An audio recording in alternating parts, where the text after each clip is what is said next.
grosso modo, nous nous sommes mis d'accord sur l'essentiel. Et en termes de thèmes à débattre, je pense que nous sommes d'accord aussi pour les thèmes. Les commissions, en termes de commissions de travail, ils sont au nombre de 3.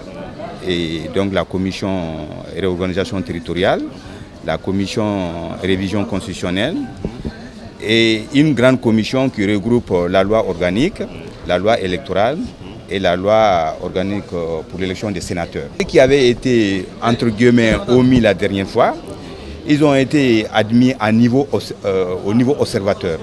C'est-à-dire que certains membres de la société civile qui ne se retrouvent pas dans les organisations qui avaient été convoquées par le ministre de l'administration territoriale, donc on leur a donné la possibilité de participer, en tout cas d'être au débat en tant qu'observateur.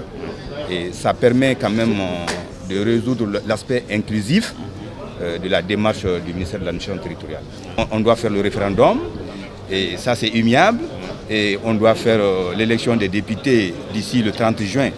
Et ces 2 dates-là sont extrêmement importantes pour lesquelles nous sommes d'accord. La révision constitutionnelle, c'est ce qui permet de faire le référendum. Donc ça veut dire que le comité d'experts il fera son travail. Tout le monde est d'accord sur ça? Bien sûr, bien sûr, bien sûr. Bien sûr. Merci. Merci bien. La révision constitutionnelle, et il vous souviendra que le CSDM, après la convocation du collège électoral après les présidentielles, nous avons saisi le gouvernement de repousser cette date afin de réviser la Constitution au sein duquel nous voudrions avoir un droit constitutionnel de députés à l'Assemblée nationale. Donc nous sommes heureux aujourd'hui de participer à cette commission qui verra l'ensemble des questions qui ont été posées et afin de parvenir à un chronogramme réaliste et réalisable et accepté.